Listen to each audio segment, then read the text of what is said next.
Okay, so welcome. Thanks for joining. My name is Prof. Temi Akinwumi. I've been in tech for over 2 decades, 26 years. I'm an IT job trainer and a career coach and a mentor to over 1,000 plus engineer in tech. I've been in tech for a while and I have a tech company. My company is Top Group Technologies.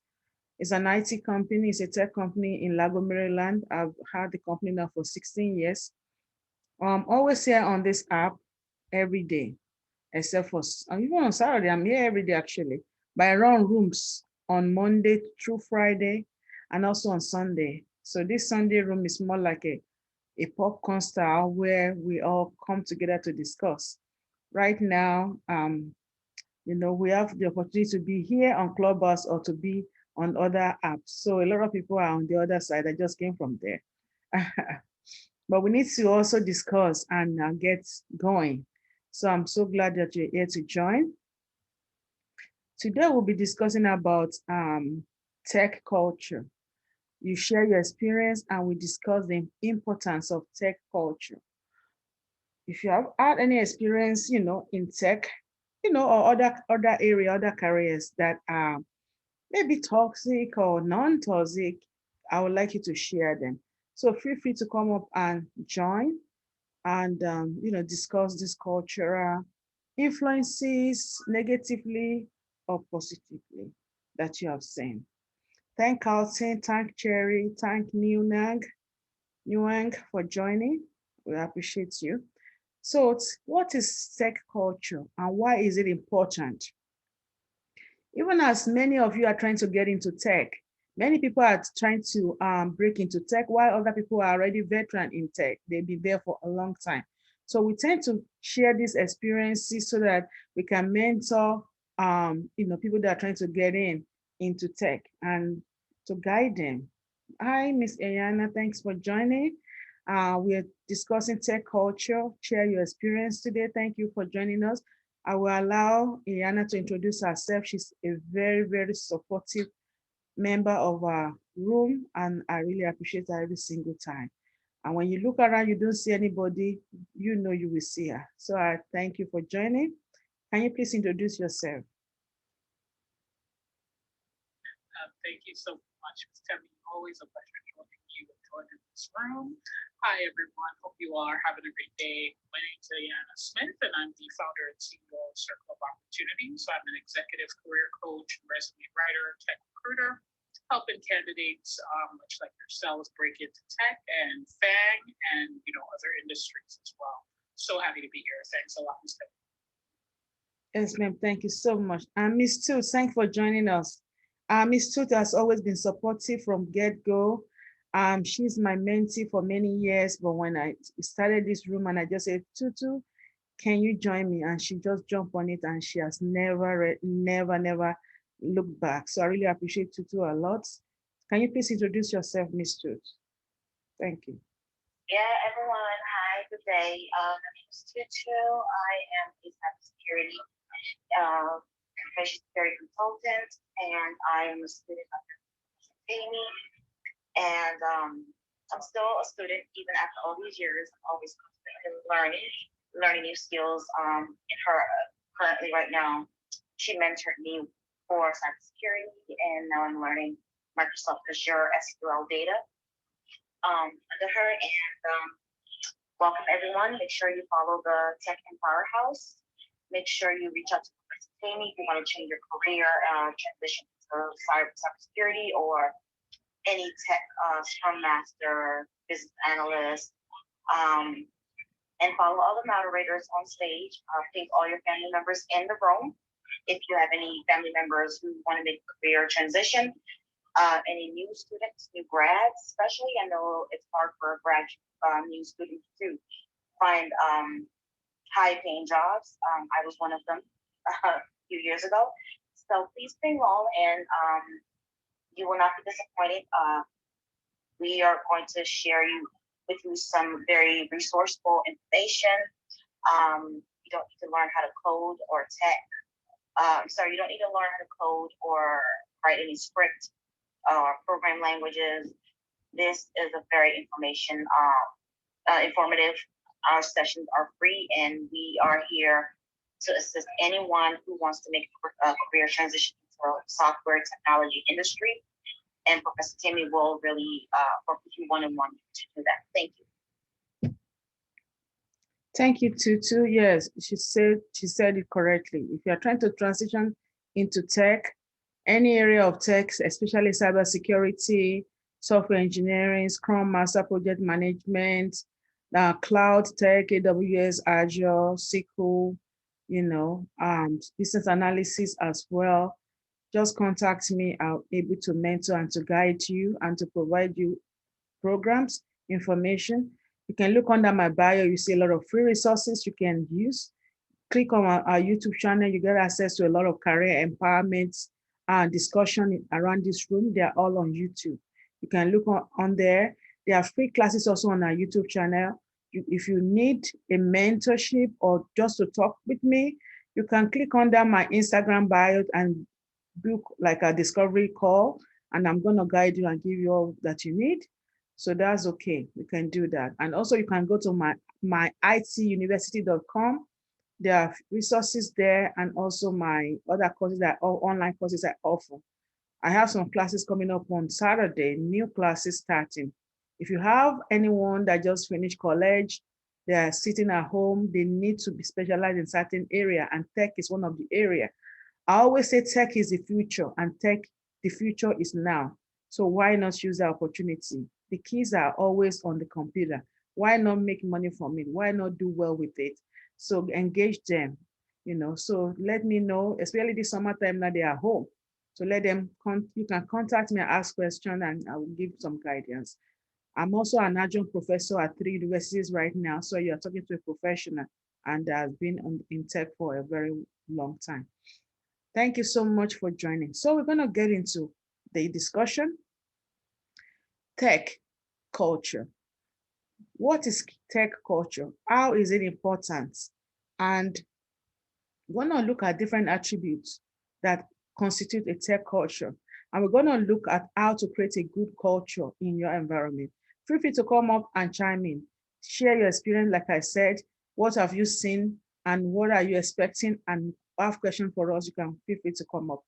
The importance of company culture, not only tech, but general company culture, is something that everyone in leadership position should be asking about, because it's very important to your organization. Some people, some leaders, CEO of companies, presidents of companies, they are not very good with tech culture. They don't know how to carry their employee, or to carry them along, to create an environment that is very that is not toxic, that is very enhancing, that can enhance their career, that can enhance growth. You will notice a company that is it has a very great name. It's supposed to be the best company around. But when you get into those companies, you don't like the feeling. You don't like what you've seen. You don't like how they treat people. You don't like how their culture is. So the reason behind those things is because those kind of companies, they are not very sensitive to these attributes. It's going to make your company or break your company.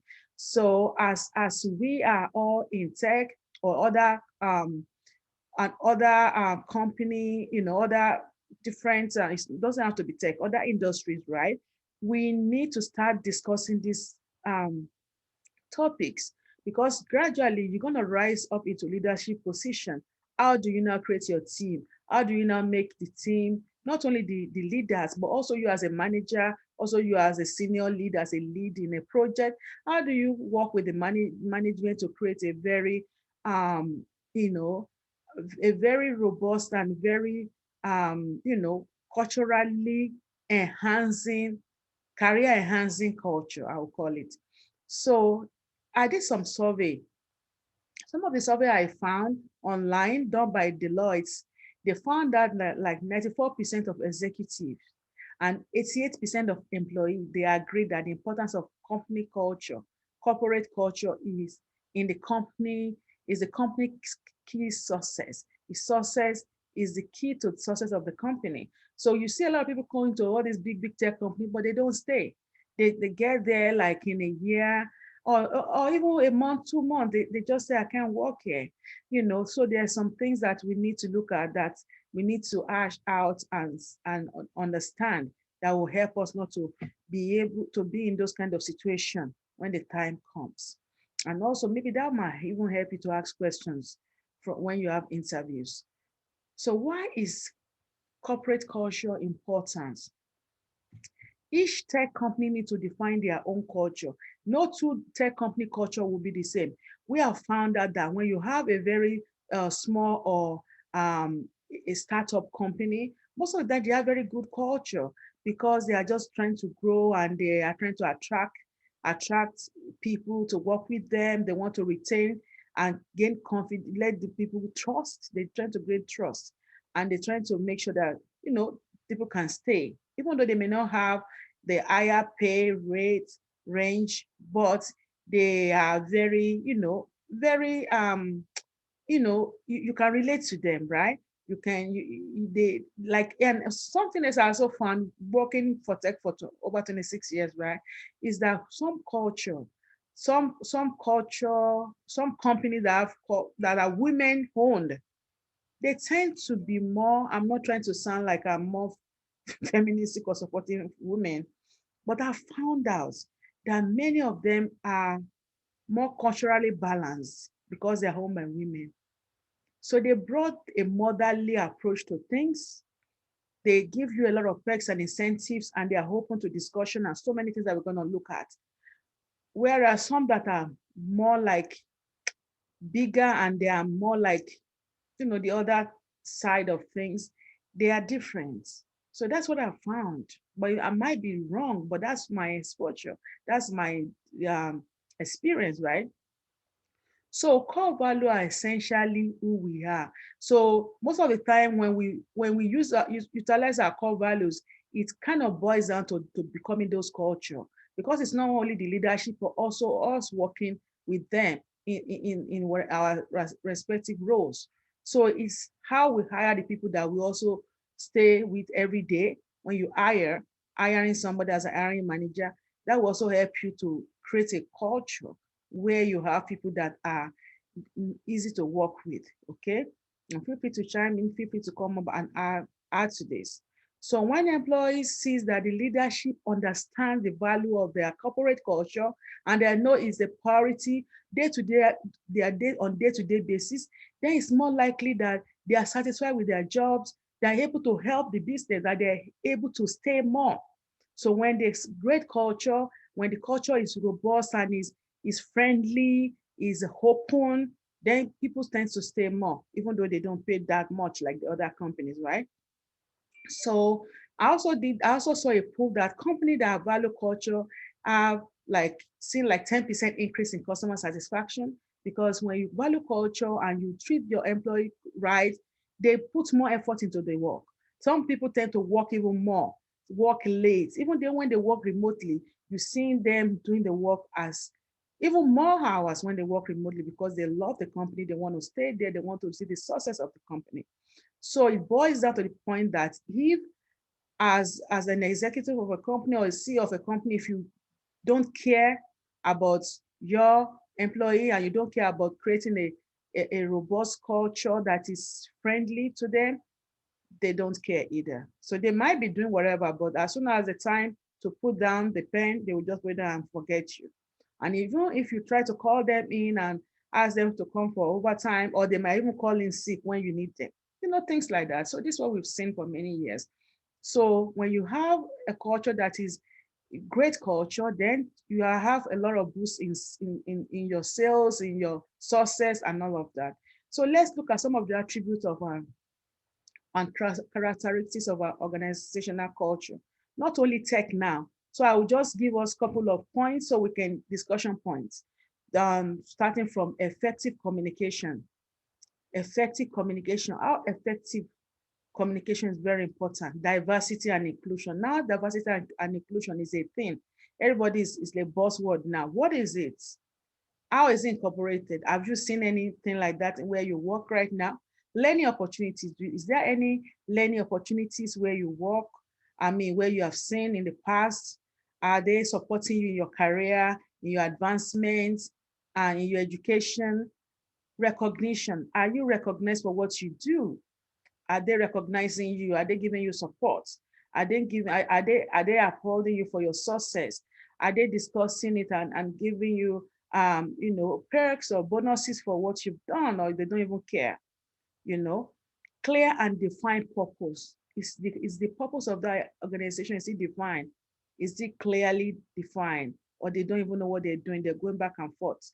They said this today, tomorrow they're doing something else. So they are not transparent, they're not accountable. And meaning and purpose. Meaning and purpose. What's the meaning of everything they're doing for the employee? The meaning and the purpose for each employee. How is the meaning and purpose to the business? Teamwork. Do you work together?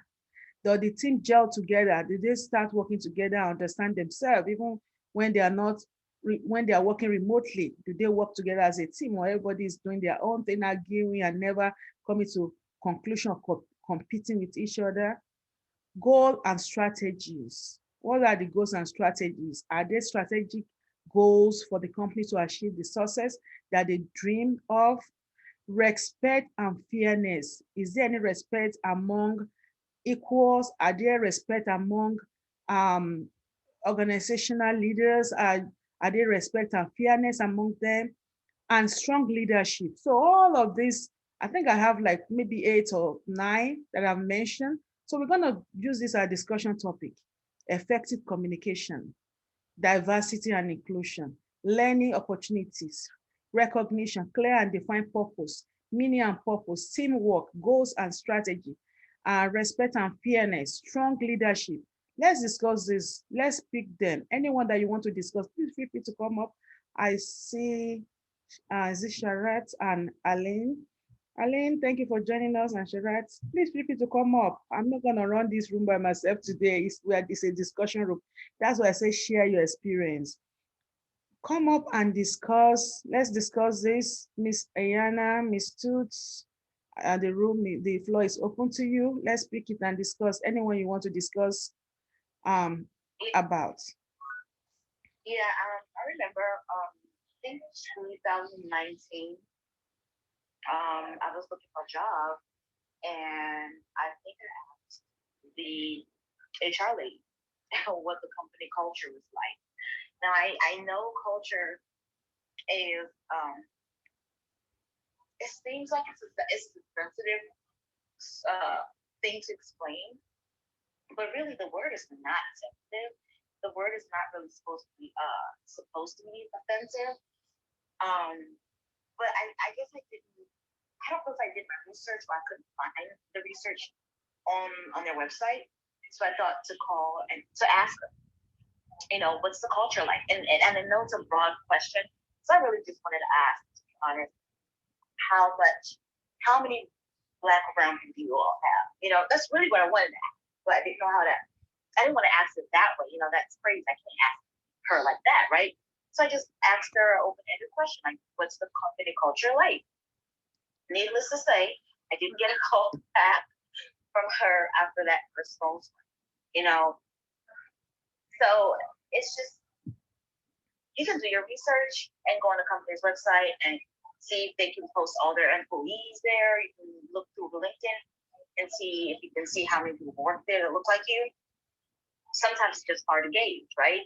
Because you might find a certain culture or a certain types of ethnicity in HR, and you may not find the people that you are looking for in maybe your department, your team, right? So it's, I don't know, it's backward culture is starting to seem like it may be a sensitive word, like it's harder than it should, because everybody's sensitive, right? I'm done speaking. Thank you, Ms. Suits. What I noticed with the diversity and inclusion is that it's new. Most companies are new to this, even though it's been there, but it's not like we want to see. And looking on the company website doesn't say anything about it. And even you getting in, you may not see it yet because they're trying to develop that. So it might take a while. but I know surely we'll get there. Thank you for sharing that. Aline, Yana, I think Aline should introduce herself and go from there.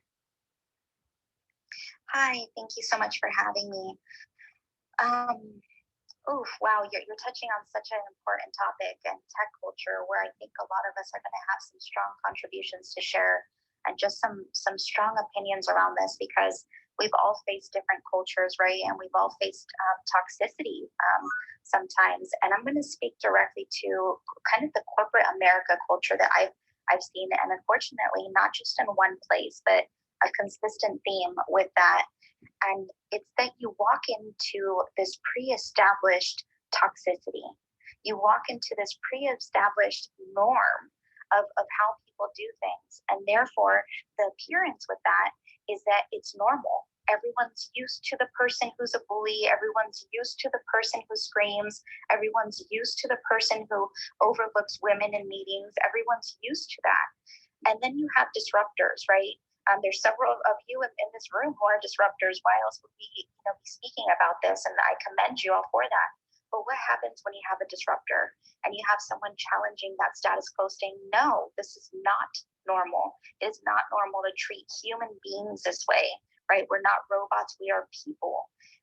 Is that person is often kind of singled out in this culture as being, someone who's wanting to implement change that other people aren't ready to listen to, or that aren't ready to be truthful to themselves on how bad situations actually are.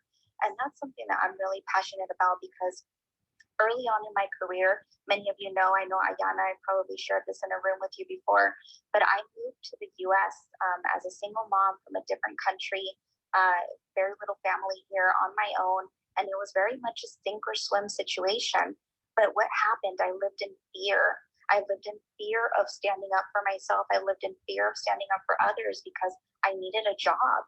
But then after years of building experience, I realized I can't be untrue to who I am. And I need to use my voice not just for myself, but for other people. And it has come at the expense of my career. I would have been in a much higher position by now if I were more of a butt kisser or more of a yes person and less of a trailblazer. But I'm okay with that because I've stayed true now to who I am, and I don't let myself be bullied. I don't let other people be bullied, and I speak up. But when I do speak up, I bring solutions. I say, this is wrong. Here's what we should consider. And not to say I have all the answers, by no means. Even when I hope to transition in my next role, I'm sure I'm going to make mistakes, but I'm going to try damn hard to learn from those mistakes. So it's such an important topic. I'm looking forward to hearing from everyone. This is Aline, and I'm complete. Wow. Thank you so much for making yourself vulnerable and sharing that. Because a lot of people are in that same in that same vein. So many people, they are from other countries, other culture, coming to America and actually working in different cultural environments or companies. It's like a shock to them. And they don't know what to say because they're minorities and they can't even voice their opinion because nobody want to listen or hear them, and they can feel that emotionally, but they have to remain professional, and then it's a challenge to be productive even at the job. So I really appreciate you sharing that. Thank you so much. And since you survived that, I'm sure everybody else also can survive it. So everybody should just be encouraged if you are going through that kind of situation. Thank you so much. Yeah, Amanda just joined us. Thank you, Amanda. Can you please introduce yourself? Thank you for always being here for us. Hi, Temi. Thank you so much. It's a pleasure to be here. Apologies, have some things going on this afternoon, but definitely wanted to stop by. So just a quick introduction about myself. I too work in the tech space. I specialize in data analytics, data science, machine learning, and AI. I've been doing that a little over 20 some years now, and currently I work at SiriusXM and Pandora in a marketing operations quality control type of capacity with data. And I work on some cool projects like Pandora listening data and 360L SiriusXM in-vehicle virtual assistant, which is like a Siri or an Alexa. And again, it's a pleasure to be here. And I'm Amanda, and I'm complete. Thank you, Amanda. We'll come to you with your experience and discussing on culture. Romel, thank you for joining us. Do you want to introduce yourself or do you have a question for us? Yeah, I just want to introduce myself. Thank you, and share a little bit of my experience. So yeah, my name is Romell. I'm an offensive security engineer. Um, well, focusing on web application security. Um, and I just want to kind of share my experience. So I started in IT. Well, okay, so I got my first job in 2017. I started studying in around 2015 was when I started studying to get into IT. No college background. I'm a first generation American, and didn't know anybody in tech or any connections or anything like that. And I was able to move my way up from help desk, first job at the help desk 2017 to information security. And I'm not saying I'm smarter than I'm not smart. I dropped out of college 3 times, kept on rolling for some reason, and graduated high school with a skin on my teeth. I'm just trying to put things into perspective. And the whole myth behind you have to work hard to be successful in America, that's not true either. I'm extremely lazy. My wife will tell you. It's all about how you relate yourself to others and about knowing the key to the game.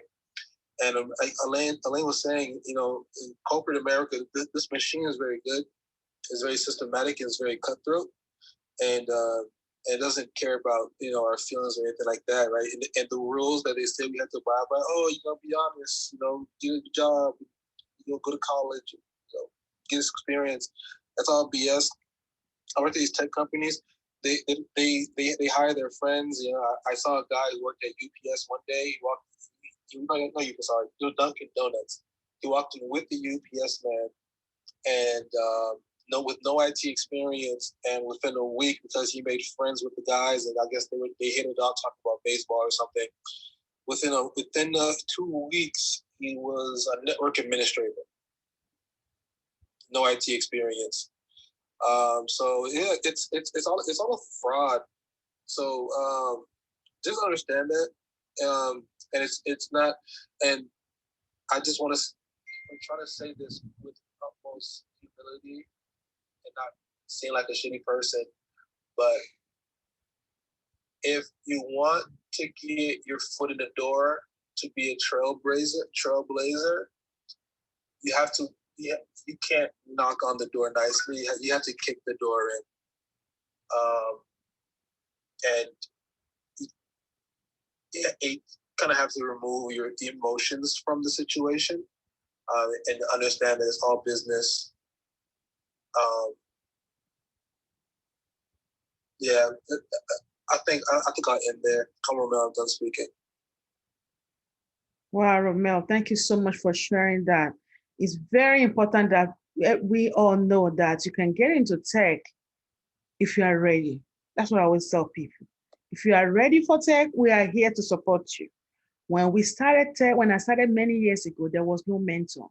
Even with my degrees, like thermometer, my degrees for computer science and software engineering and cybersecurity, I still have to be specialized by going for boot camp or by training certain area. So without all those degrees, I can still get in, but we don't know. That's what we are told. I'm not saying you should go to college, but if you don't want to pay for it, whatever you have right now, get in and then let your employer pay for it. They will pay for it. They have the money. So there's no excuse for you. If Romel can do it, if the basketball guy can do it, that he mentioned, the UPS or whatever, anybody can do this, guys. That's a culture. There are tons of money. If you look around any company, any career that you can make good career, tech is like number one. Okay, and it's open. It's like open to everybody. So make sure you use the opportunity and don't waste time. Don't be lazy about it. Just step up and ask people to help you. We are all here to mentor and to guide you. Use the opportunity. Thank you so much for sharing that. And William, thank you for joining us. Do you want to introduce yourself or share your experience? Yes, thank you very much. I was just going through Clubhouse and saw this room, and I said, well, let me come in and see what's going on. And it's good to see so many young people. My name is William Jackson. I am a 32-year educator. I am a STEAM teacher, that's science, technology, engineering, arts, and mathematics. I have been teaching 32 years, as I said, in elementary ed, middle school, and in higher education. And I started off my educational career as a physical education teacher. And I got bit by the technology bug, that's what I call it, way back in the late 80s. And my journey is I was just fascinated with technology. I wanted to learn as much as possible. Many times I was the only Black or African American, whatever term you want to use, at a technology conference, at technology workshop, what have you. And I was there to learn because I had a passion to learn, a passion to want to be engaged with people. And also what I learned, I shared with my students at my schools that I was teaching. And just listening to some of the experiences, I just want to encourage everyone, don't give up on your dreams, no matter what happens, no matter what anybody says to you. Those dreams are yours. They're given to you for a reason, and to follow your passion. I've been blessed enough to be able to teach for NASA. I've worked for Florida Department of Education as a firm tech, and that means I was Florida Information Resource Network Technical Education Consultant. That means that I was able to travel in Florida and Georgia and speak at major technology conferences. And again, I was the only Black male at the time, but that did not deter me from learning as much as I wanted to learn to be as effective teacher I was, and just do the job that I had a lot of passion for and desire to not just learn for myself, but I love to share my learning with others. And dating myself, I remember when the internet in public education, there was no graphics. You had to use a links browser to actually see the internet, and everything was command line. So looking out as everything has progressed, even with web development, I taught myself HTML, had a little web design business and all the applications now that make it WYSIWYG, or what you see is what you get. So the progress is there, and just continue to work forward, stay in prayer, follow your dreams, and most importantly, collaborate with others, because in this day of tech, we can't do it by ourselves. We need help, we need to collaborate, we need to cooperate with each other. And this is William, and I'm done. Wow. Oh my Lord. Thank you so much for sharing that. Oh Lord, thank you. And I saw on your profile that you do STEM camps and stuff. That is great. We have the same passion, because I also have a STEM club for the past 5+ years now. I take them to NASA, take them to different places. You can look under, yeah, maybe under my bio, you see some of the things that I do with them. Actually, this year, I'm partnering with Microsoft for a free STEM camp for the kids. I'm so passionate about that. So thank you.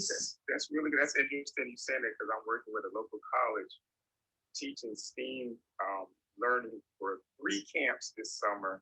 And we just came back from a trip this past Friday to NASA, actually, Cape Canaveral, Kennedy Space Center here in Florida. So we're getting the kids excited about STEM and STEAM and what the commercialization of SpaceX and NASA could mean for them, and allowing them to change their dreams from what they thought they could do to now what they know what they can do in the space industry. Thank you so much. And it's so great that we are not leaving the young folks behind. They are the future. Even though we're talking about tech culture, right? They are the future of tech. If you don't guide them right, they will get lost. There's so much. So now with us doing STEM club or activities, they from the beginning, they get it right, and they know exactly what they want to be or what they want to do, and they can do better than us when we guide them. That's part of the culture. Thank you so much. And I wish to connect with you so we can discuss more. I actually have a club too. I call it Youth Empowerment Club, but I don't have a chance to run that yet. So it's my passion to always give back. Thank you so much. I really appreciate you. Yeah. Professor Jamie, I would like to piggyback on what Romell said. He said a mouthful without actually. I can hear the passion in his voice, and I know that he was trying to say what he wanted to say without saying too much. I understand exactly what Romell was trying to say. When I first broke into the tech industry, now I've always been noticing. Okay, well, I've always known a uh, certain immigrant, certain demographic or culture.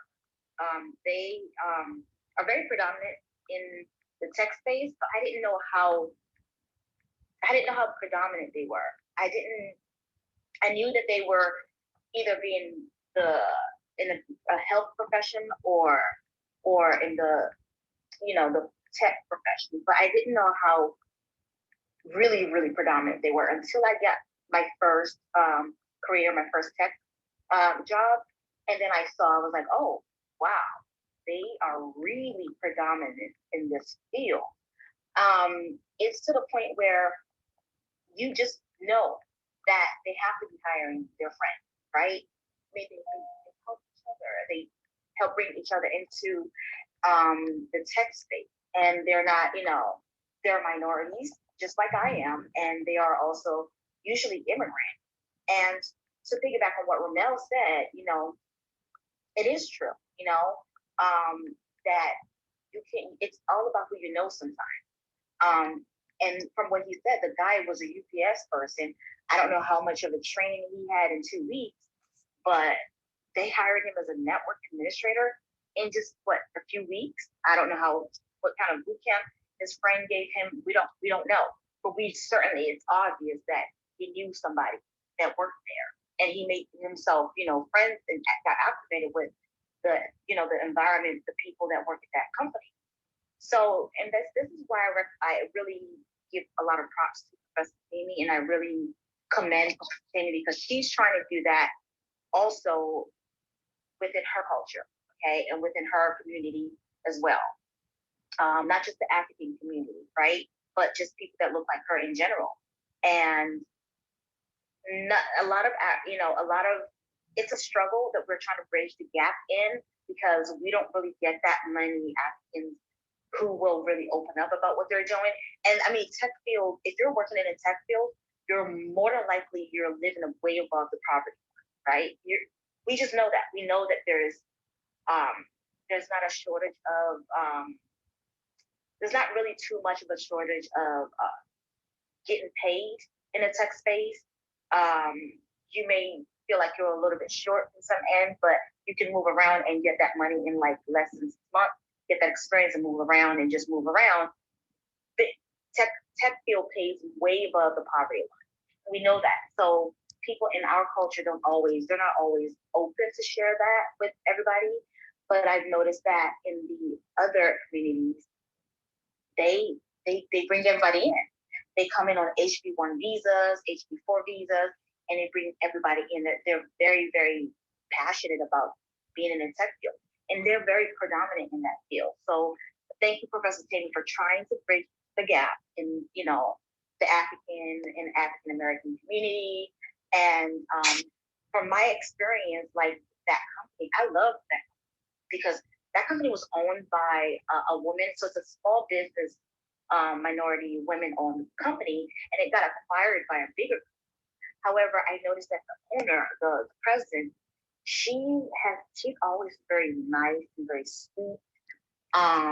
She's just very sweet. And to piggyback on what Professor Thaney says, like if it's a company owned by a woman, sometimes it's like you do feel that sense of nurturing. Like I noticed one lady when I was hired, she was a maternity leave, right?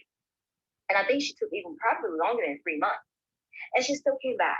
She still came back. She still has her job.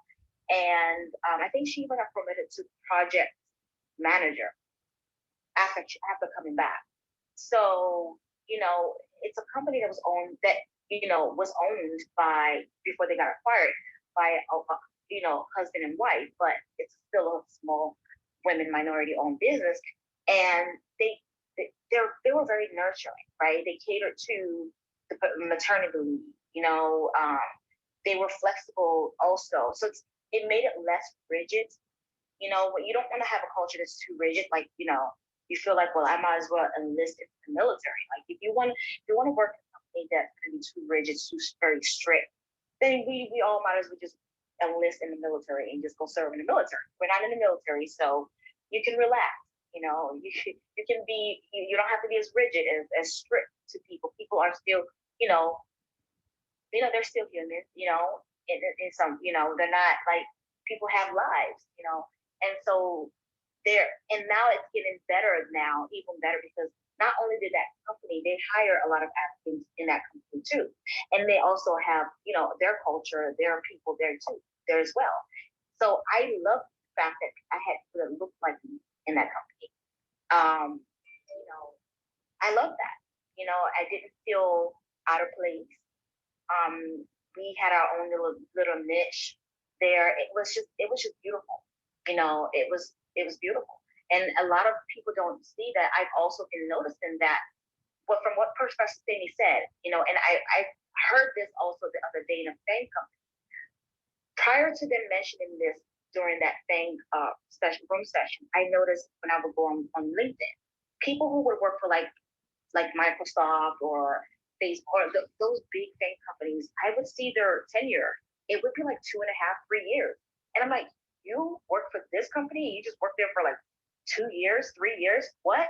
And then they would go to a smaller company, like a startup, or they would start their own company and become founders. People go to these big companies to become, for their resume, right? And to look good on their resume, and also maybe to use their knowledge and that skills, that experience they gain from a big company or a Fortune 500 company, and they become co-founders or founders themselves. So they don't really stay in those big companies. I don't know what the culture is like in those big companies. I've never worked in any of those big companies. I just know that people, I notice people don't really stay. If you look on LinkedIn, you'll see they don't stay for too long, right? So, and they leave. So, culture is very important. Culture is very, very important. And I'm noticing now a lot of people are very big on diversity, equity, diversity, equality, and inclusion. They're very big on that everywhere in a lot of countries. But that was the first thing that I looked at when I did my first interview, and I wrote my tip. And which is why I was telling V the other day, which is why I was afraid to leave now. So it's because I love the culture. They already have diversity.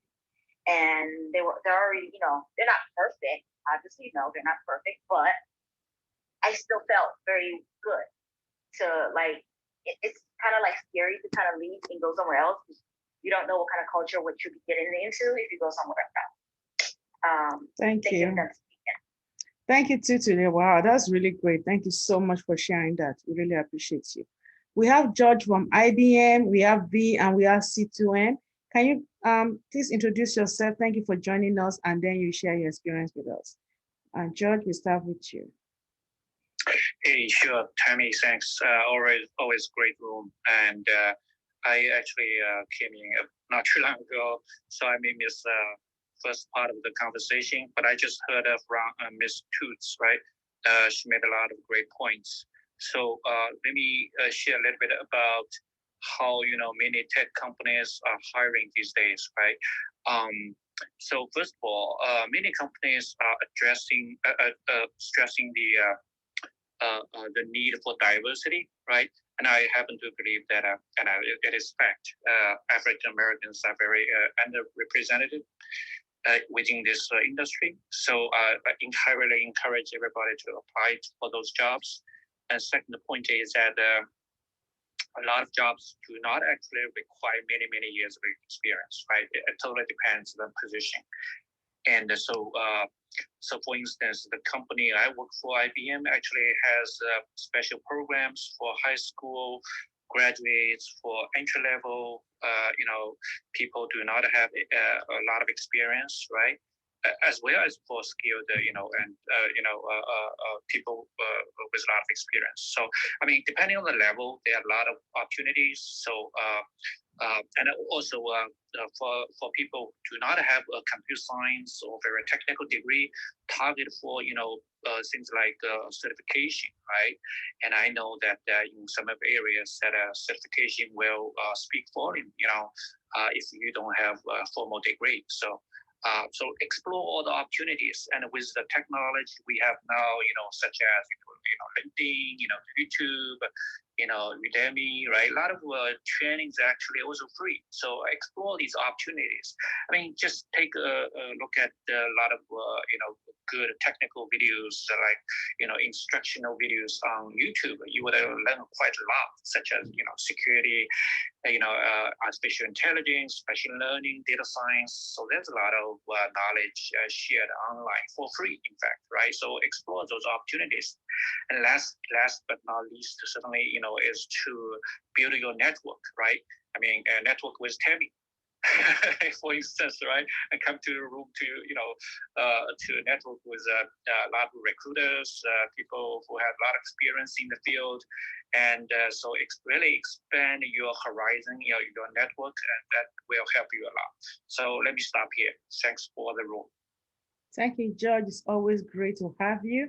And I would like to connect with you. I don't see your profile, maybe your Instagram or LinkedIn. I just looked at it even before, because I like to discuss more about the program that IBM has for high school or middle school kids for my STEM club. Yes. Yeah.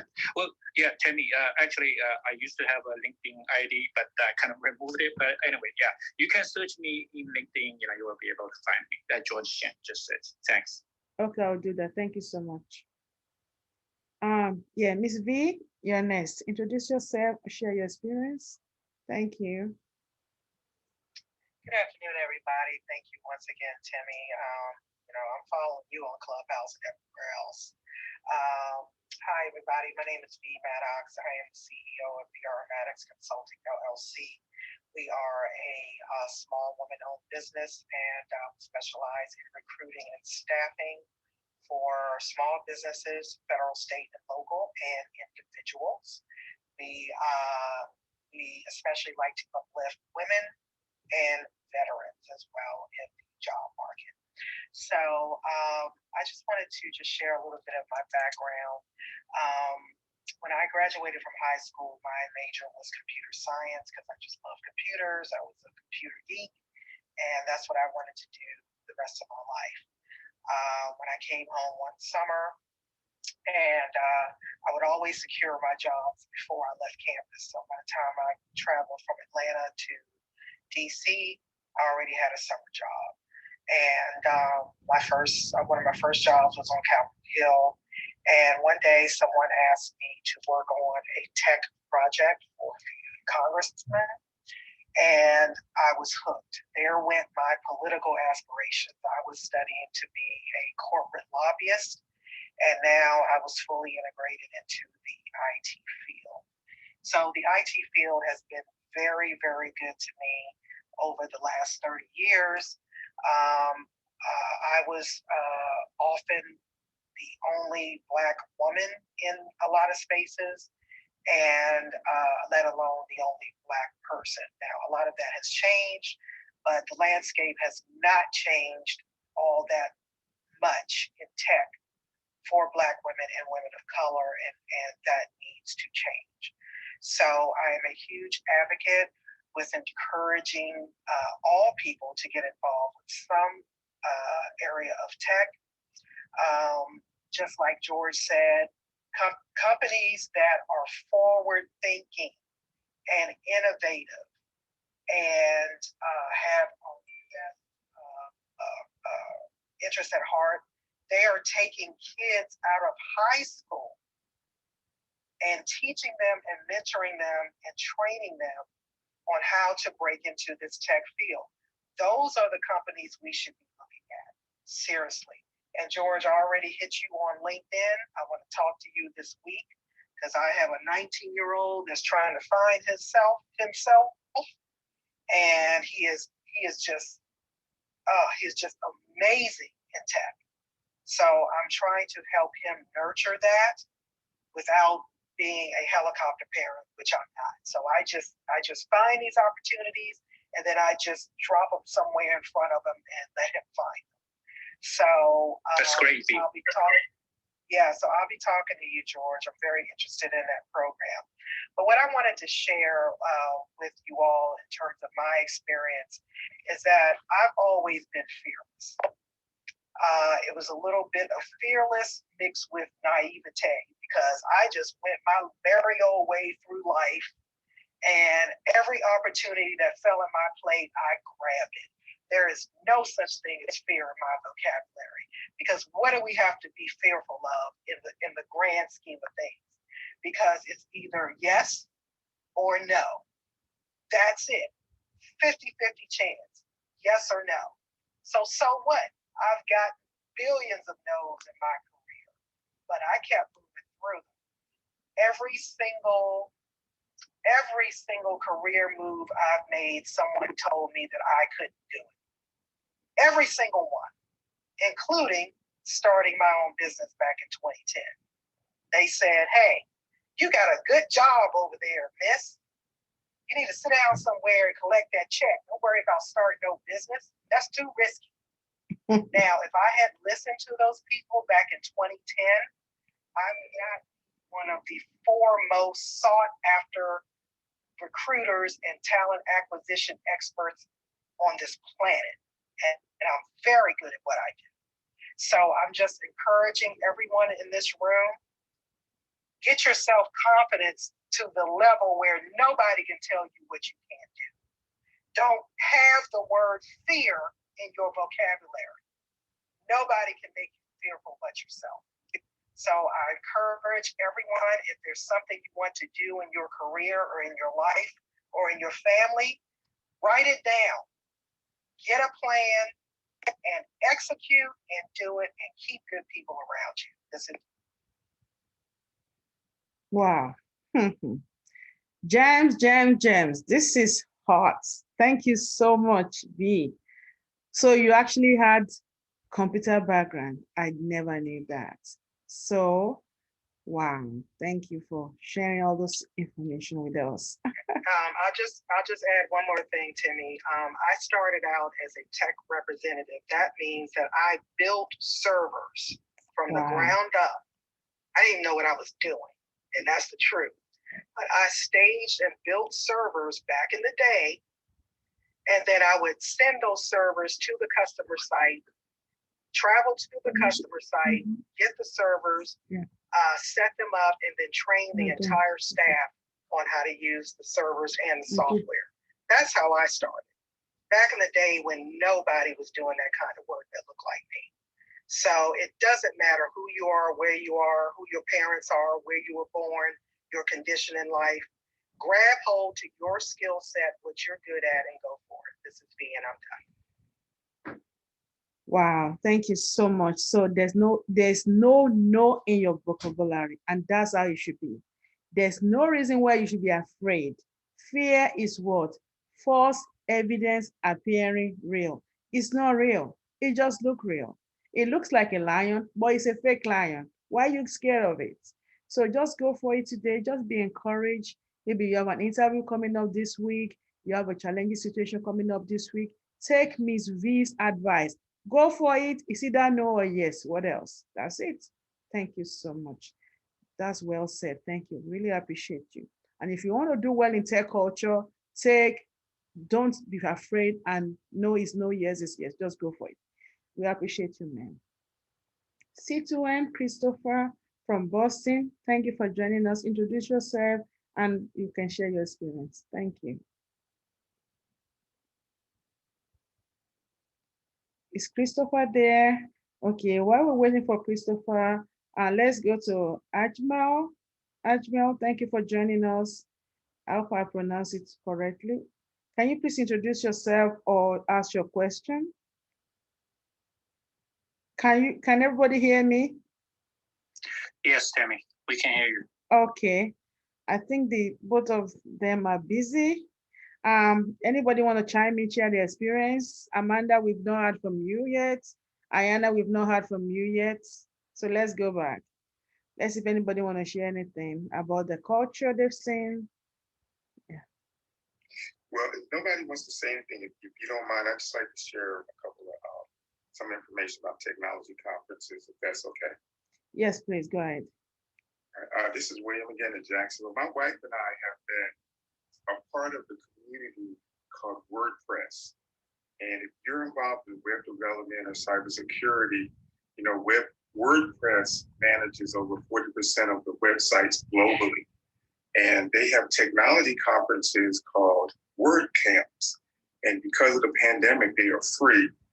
And I just encourage everyone, no matter what level you are, to Google WordPress Central and look at the map that's there, and it will show you all the WordCamp conferences globally around the world.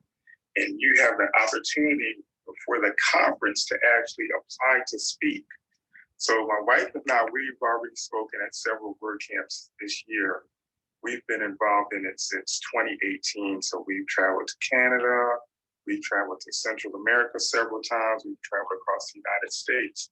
And the reason I say this is because it gives you exposure to so many people in different areas of technology. And with cybersecurity grown at such an alarming level because of what's going on, there are a lot of companies and individuals that are in that area that you can network with and share knowledge, share information, and continue to grow. Now, as far as the growth concerned, I advise a lot of people just get out of your shell and apply to speak at a conference. You don't have to be a executive or CEO or CFO or whatever, but Google WordCamps and see the WordCamps that are going on. We are speaking at several, as I said, we're talking about our journey. My wife is Afro-Latina and I'm African-American, as a married couple attending WordCamps. And it was a point again, I'm sure you'll hear more of this, that as a couple of color, we are usually the only ones there. But the community is so welcoming and so embracing our diversity that, you know, they will let you come in and speak about whatever area in technology that you're passionate about. You can connect and network with people all over the world, and that opens up a lot of opportunities because it expands your professional learning community and your professional learning network. So if you're interested, which I hope you are, Google WordCamps and check out what's going on at the WordCamps and who's running them. And also each month, the WordCamps have a monthly meetup. So you can still stay connected with those individuals and those groups during the month. And it's almost like having a help desk 24 hours, 7 days a week, because everyone is so welcoming. You know, they're easy to get along with, they're easy to work with, because they have this passion of the open source community and democratizing the web. So I'm William and I'm done. Wow, that is huge. I'm really interested in such things, and I think we all should, because we met on this app. Many of us may never have met ever, but this app has made the opportunity to be possible.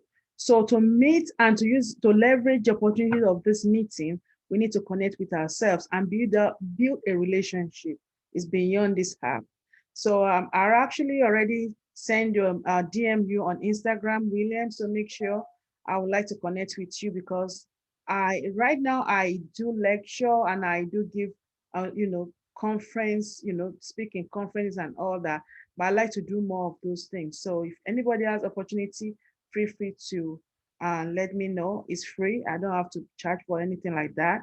I'm willing to do that. So thank you so much. And I will look out for the WordCamp. Miss Amanda, I think you're flashing your mic. Do you want to say something? Oh, yes. Temi, I'd love to share some of my experience and just a comment on the topic. So my experience, I've seen in many companies exactly what many have mentioned and heard from recruiters straight out, that, they get to the very end and they said, a quote internal was hired, and it's happened so many times. I'm not sure if I can count that high anymore, and I'm in analytics. And a lot of that is code for, and they have told me, friend to friend, peer to peer, it was somebody they knew that they wanted to bring in. But a lot, there's legal things, different things that go on, that jobs have to be posted, and, they have to interview so many people. I mean, I don't want to get in the weeds, but I know it happens. And from my own personal experience, there's been many times that, even now I'm the only woman. I mean, and it's not like 3 of us, it'll be 10, 12 of us. Their boss is a man, their boss is a man. I mean, the whole chain of command, the women aspect, and then stemming from there, diversity. And I mean, there's just not enough of it, and there's no excuse for it at all, because, there's plenty of people from every background that has the experience. So what I say to that is, what I do, and I make sure I network with others, we all do the same, is that we are advocates. We work together with one another, that if someone does have an opportunity open, we make sure that, we speak with each other, make sure we can get other people in there that are more diverse, that maybe the hiring isn't just the hiring manager's friend. So I think the best way is if we can all be advocates for each other, work together. That's why rooms like this, for example, where we meet so many awesome people and we can make these great networks, that we can make sure that we can, bring some other people in, that it's not always the hiring manager's friend. Because I think it's exhausting, and, there's a lot more work to be done in that space. But again, just by having rooms like this where we all get together and we combat against that, and even question it, it's kind of like, I mean, I've asked, what's going on here, but the facts are we haven't really hired anybody, so I can't really say anything, because we haven't expanded out. But you better believe, if we do expand out, my voice is always going to be, we need to get some different people in here. They all look the same, and I'm the only one that looks different here. So it's a little strange, but I think we just have to keep at it, is all I can say, and just form these solid networks. But I love rooms like this. I'm very passionate about it. That's why I also mentor and try to help others as best I can, because we also have to make sure everybody gets the best experience. We help everybody make sure they have awesome resumes, do well in the interview, so they can use that against us and say, well, that person was unprepared. So, but yeah, so thank you again for letting me share my experience. And I'm Amanda, and I'm complete. Thank you so much, Amanda. We always appreciate you. Ms. Toot, can you do a quick recap? The room, reset the room. Sure, Amy. Hi, everyone. Welcome to the Tech and Power House. We are here every day at 12 o'clock Eastern Time. And on Sundays, we are here in the evening from 4 to 6 Eastern Time. We are discussing tech culture. We want you all to share your experience. Feel free to come on stage, raise your hand. We have the hand raising up. Come on stage and share your experiences about any culture in a workplace. Doesn't necessarily have to be in the tech field. Just share your experience about culture in your professional life or professional career. Follow our room, Tech and Power House, and follow all the moderators on stage. Feel free to raise your hand. And if you're feeling generous, hit the give money button to those who have it in their bio. And, you can just share a small amount for them to grab a coffee or a snack. We share informational resources here every day. And follow Professor Taney's course. Professor Tammy's room, take a screenshot of her profile picture, and contact her if you want to transition your career into the tech field. This room will change your life. It's changed my life. I'm a mentor. I'm a mentee under Professor Tammy, and she was able to successfully help me to transition my career into the tech software industry. And thank you, everyone. Back to you, Professor Tammy. Thank you so much, Ms. Toots. Make sure you follow the room. Our room is Tech and Powerhouse. We are here every single day, and it's for you to give back to you. Tomorrow, we are discussing Introduction to Cybersecurity. It's free. These are free programs. We're going to discuss that. Last week, we were here every day. We discussed so much. And if you follow us, you'll see the recap of those of this room. I always post them. I think I'll be posting everything we did last week. I'm going to post them all today. So tomorrow we're discussing cybersecurity, introduction to cybersecurity. During the week, we're having an interview with a Amazon interview lady. She's coming here to discuss with us. Also, this week, we're also going to be discussing about benefits. We have companies, people coming from different organizations to discuss about benefits. What are benefits? What are you going to look for when you negotiate your salary? We're going to discuss that this week as well. There's a lot of things going on this week. And on Saturday, I'm starting a new class. You can look under my bio. We have cybersecurity class, Community Security Plus, and Scrum Master classes this week. If you're interested, let me know. Okay, so thank you all for that. So a quick recap on what we've discussed so far. We looked at tech culture, and we try to understand the importance of tech culture. Why is it important? Why is it connected to your core values? Who we are, who we hired. What are those things that we need to look at as a leader? What are the understanding that's going to help us to build tech culture? What is the benefit of building a tech culture in retaining our employees and also having a boost in our sales or success of our industry? Also, we look at the attributes and characteristics of our organizational culture. We see things around effective communication. Do you communicate effectively or you communicate anyhow? You don't carry everybody along. There's a friction. Is there diversity and inclusion? Or is it just a buzzword or a keyword in your organization and you don't really follow through? Learning opportunities, are your employee, are they trained? Do they learn? Are they exposed to the new tech and things that are going on out here? Then recognition. Do you provide recognition? Do you recognize them? Do you give them accolades for what they have done? Do you give them perks or bonuses for their achievement? Is there any shout out and all of that for the success? And also we look at clear and defined purpose. Is your purpose defined? Do you have a clear and defined purpose for your employee to work with? So if you don't have a clear and defined purpose, everybody does whatever they want. They don't know what your purpose is. You don't have a goal. You don't have a purpose set up. Then everybody does whatever they want because they don't have anything to work towards. There's no goal. So teamwork. Do you encourage teamwork? Do you know how to collaborate? Or everybody is doing their own thing and nobody works together? Teamwork, maybe you might have the project management structure set up. Do you have an agile methodology? Do you have a waterfall?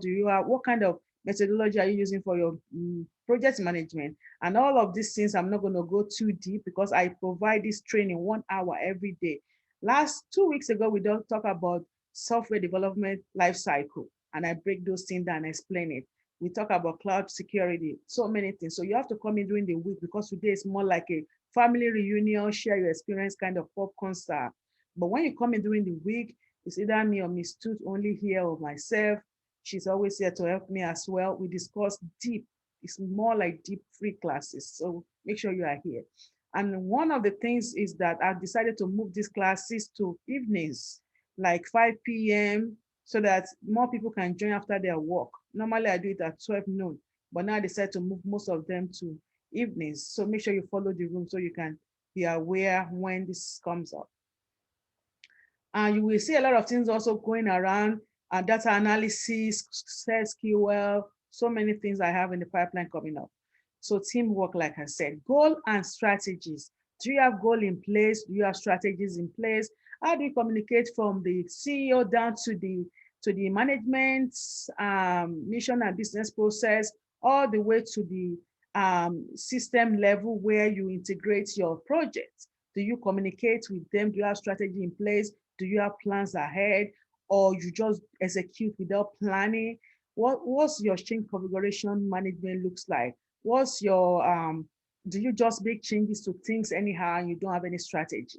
So all those things are some of the culture that we need to work on. Respect and fairness. Respect is reciprocal. Do you respect your peers? Do you respect your executive? Do you respect your juniors? You need to respect so that they can respect you as well. Are you fair to them, or do you just treat them anyhow? All these things are very important things that I've noted. Strong leadership.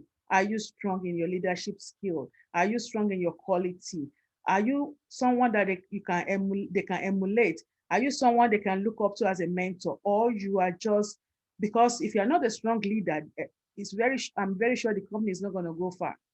So you need to develop yourself as well to be a strong leader. So leadership skills is key. So these are some of the things I noted, and we can pick from to discuss.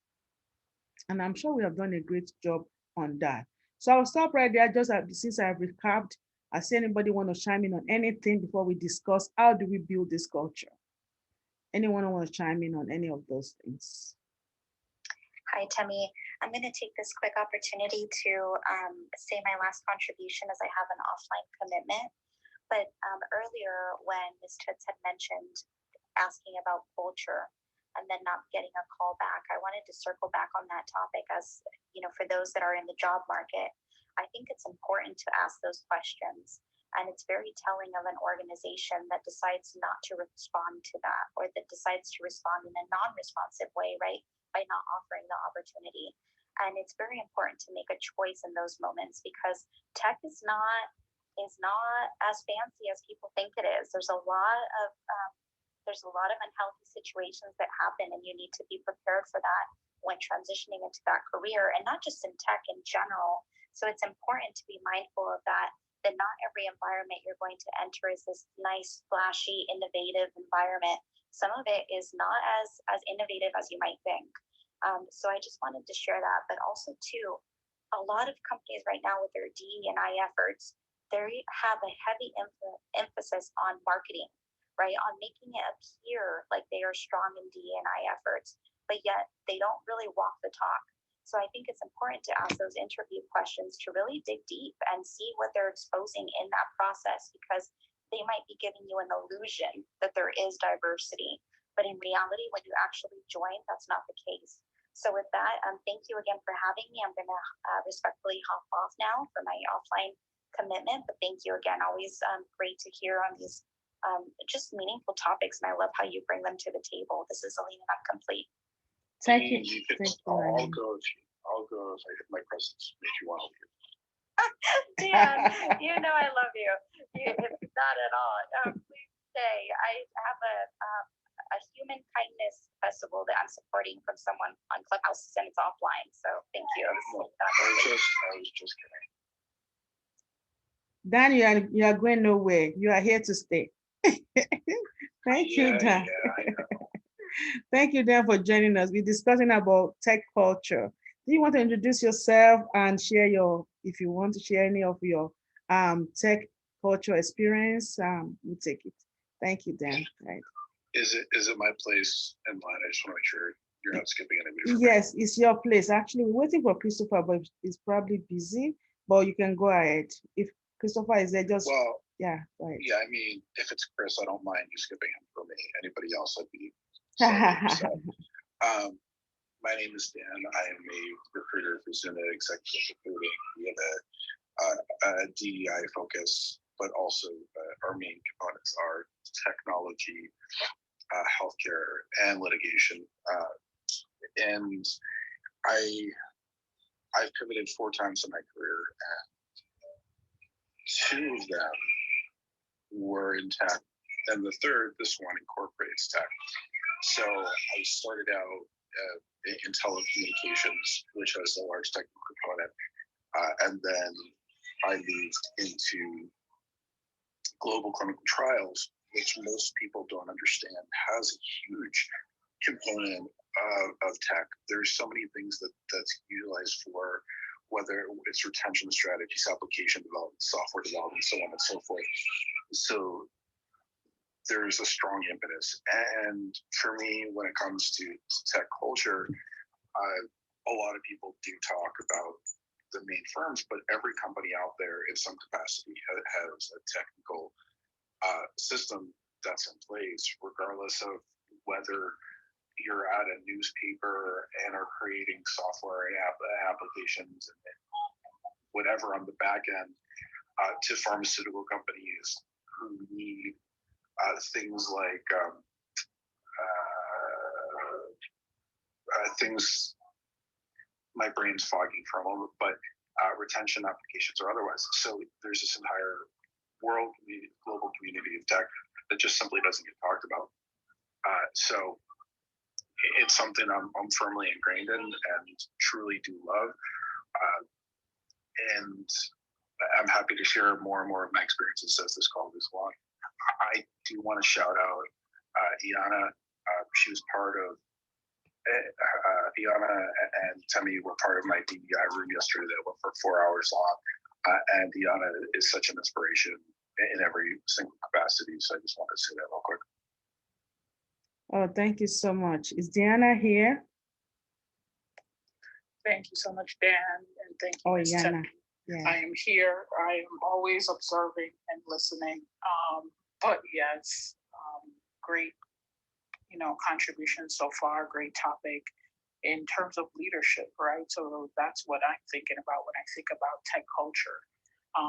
The leadership is what's going to drive that culture oftentimes. So we know that majority of the tech companies that are founded by white Caucasian men, that's the type of culture that they will build within that organization. So if there isn't necessarily a change in that ecosystem, then it's going to be very difficult for any diversity and inclusion efforts to really thrive and succeed in that environment. So much of the change that we're looking to see really has to begin with that leadership culture and technology, right? So this is why there's such a massive need for more Black founders, brown founders, founders from different backgrounds, ethnicities, countries, variety. That is the spice of life. And that's what we really need in order to shift the cultural dynamics within the tech, companies. So it's a constant uphill battle that we're going to be faced with and fighting. And, we spoke so much about this in the conversation yesterday, was that a lot of the decisions that are driving these companies, there are no implications, right? So there's no, you will lose funding, you will lose ability to work in this state or that state. There are no implications and consequences for corporations if they're not including, diverse candidates in their pipeline or in their executive boards or leadership teams. So if we really want to see change, that's what we really have to see. There must be some form of consequence for you not moving forward with D&I inclusion within your company. I love what the NASDAQ is doing right now.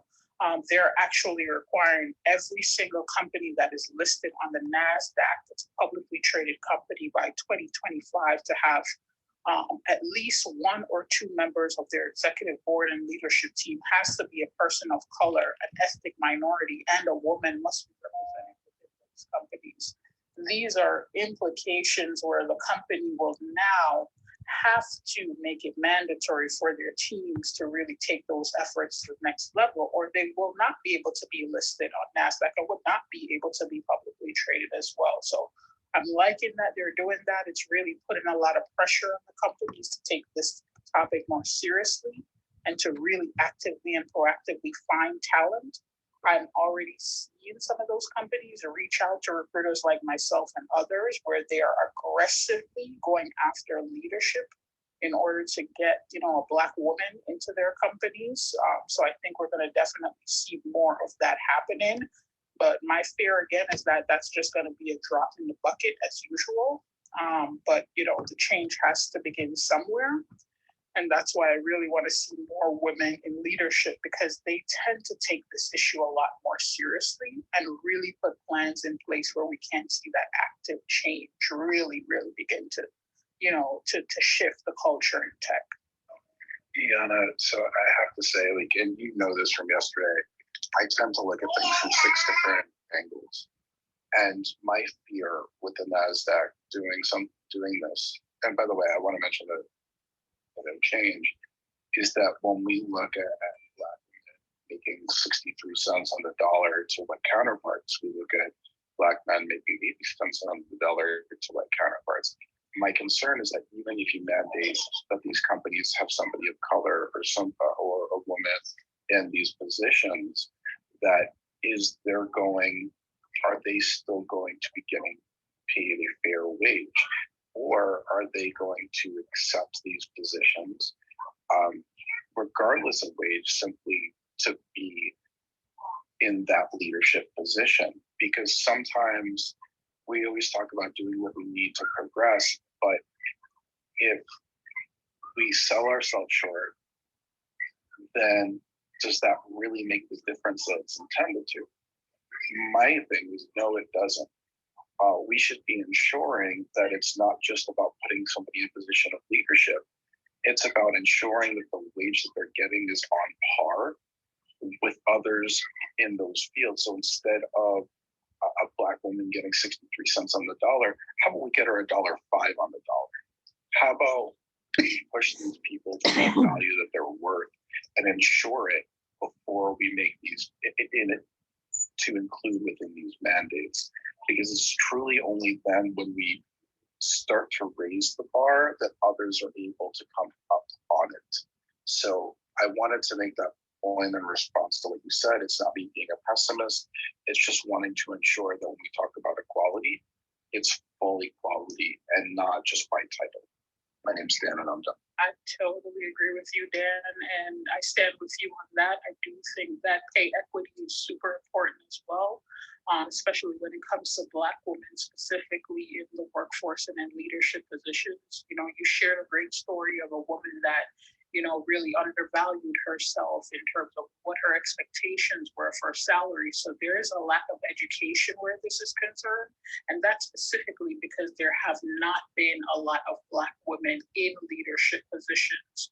So there are companies like myself, you know, the one that, you know, Zuna, that you work with, that are aggressively, you know, educating and teaching Black women and women of color how to negotiate for those salaries, how to not just accept an offer because it comes with a great title, but really to know your value and your entire worth, so that you're not just sitting in a position and being underpaid, but so-called being represented. So that's an ongoing, you know, topic of discussion that does require a great deal of education. And I'm glad you are actively doing it as well, Dan. I applaud you for that. You know, we certainly need more people to do that as well, because there's a lot at stake here. And for some women, it is not about the money that they will be receiving.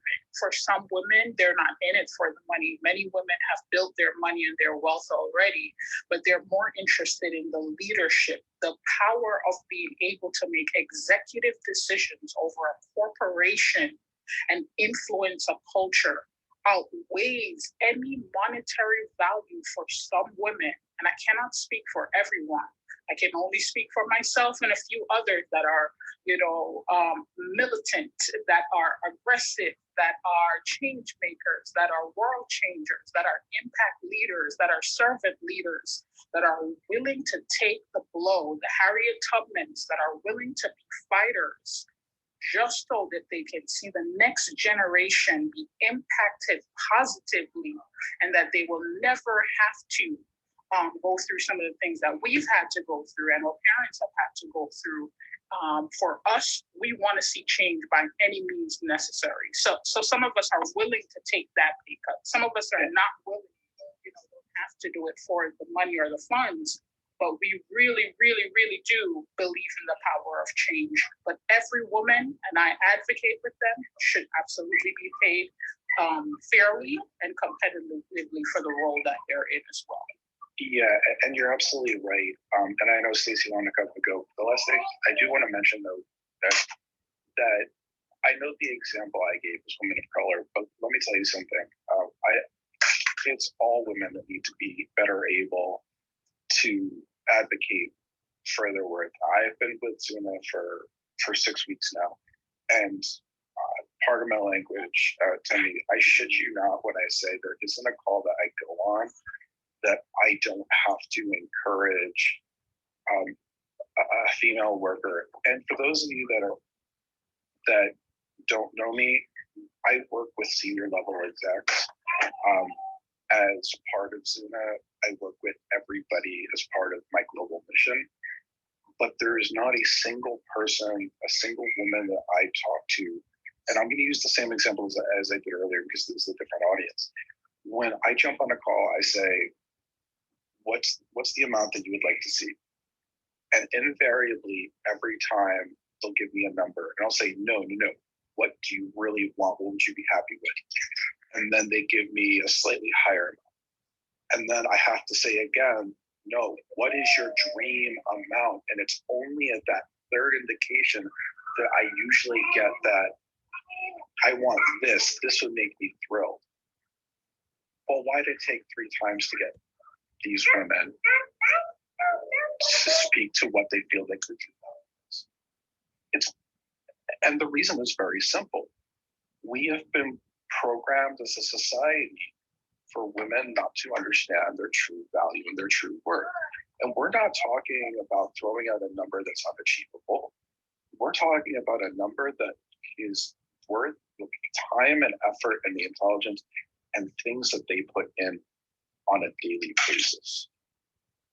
So when it comes to financial, when it comes to negotiation, when it comes to knowing your value, this is not a color thing. This is a women's rights thing, and an equal rights thing. So I just wanted to point that out. I know what you meant. I know that's not what you meant by it, Yana, but for the value of everybody in the audience, I felt it was necessary to interject that information. Thank you so much, Dan and Ayana. I know Stacy just joined us. Stacy, you're going to introduce yourself. But before that, I just want to give you, I just want to chime into what you said based on my experience. One of the jobs that I've done, or one of the companies that I work for is a Fortune 500 company. I'm lucky enough to have worked with a lot of them. So one of this very particular one, I already interviewed for this project, and it's a very big project. So the guy that interviewed me left the project, and there was a competition going on the project. They were going back and forth on it to win the award or not win the award. So it took like a couple of months before they called me back again for another interview. And I was like, I already did interview. Why are you calling me back for another interview? They already agreed to pay me whatever I asked for. So when I went back to this new guy, he said, I can never pay you what you asked for. And I was like, what? They already approved this many months ago. He said, if I pay you that, I will be fired. And I was like, okay. So after everything, I just stood up and I decided not to even go for them anymore. And as soon as I was at the door, the guy said, you know what, Amy? I will pay you. What is taking you forever to even say, oh, he said, oh, your experience is great. You have this, you have that. You live far away, you have kids. What kind of nonsense? And I was just thought in my head, like, okay, whatever, So this is what we've seen in the workplace. So, so your example is just perfect.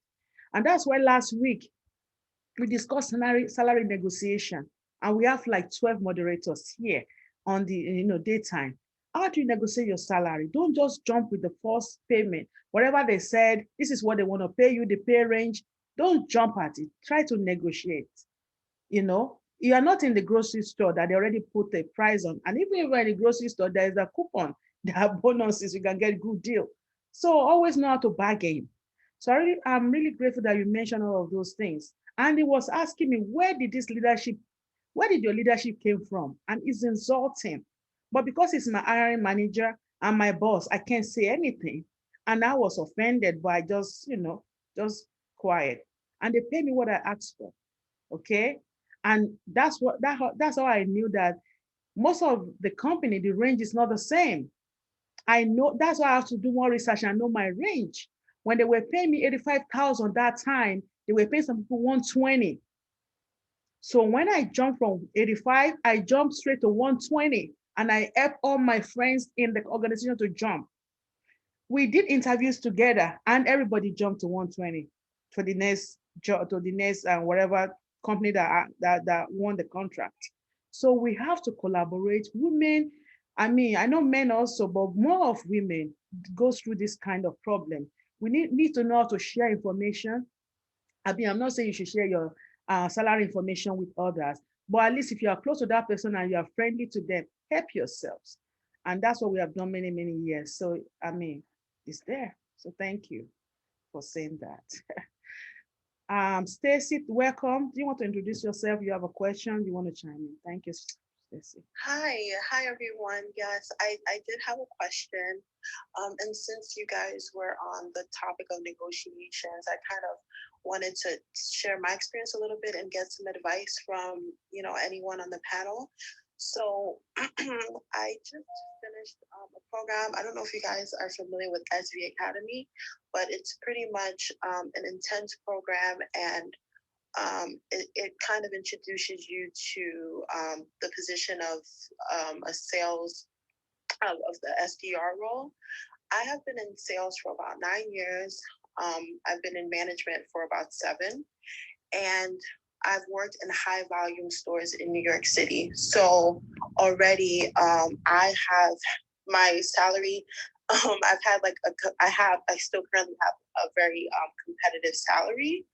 I've been trying to transition into the SDR role because I feel like that's the best way to kind of get my foot in the door.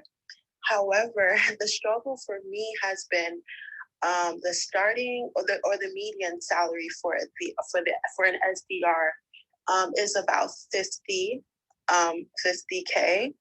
and I haven't made that in a very long time. And I'm, currently in the interviewing process, and they're not really budging, especially because I don't have any experience in tech. Again, my experience is mostly like retail management. So I'm just struggling with trying to get my foot in the door, but I'm also fighting to get, a salary where I can at least survive. So yeah, we were on the topic of, women and negotiation. So I definitely do want the opportunity to get the experience. However, I just feel like, the salaries are quite low for me. So I don't know what to do. Hey, Stacy, real quick, and then I'll defer to Hannah. I just want to throw out a couple of numbers for you. To put this all in perspective. So years ago, I worked for 10 Minute Fuel, and they were bringing people in at $12 an hour. And just recently, and this is in San Diego, California, just recently, they moved the average cost to $15 an hour, which in the region still essentially puts you at poverty level. At the same time, service desk reps, SDRs, were starting at 21 to 23. That's why. Sorry about my dogs. Okay, it's why it's so hard when I hear about situations like yours.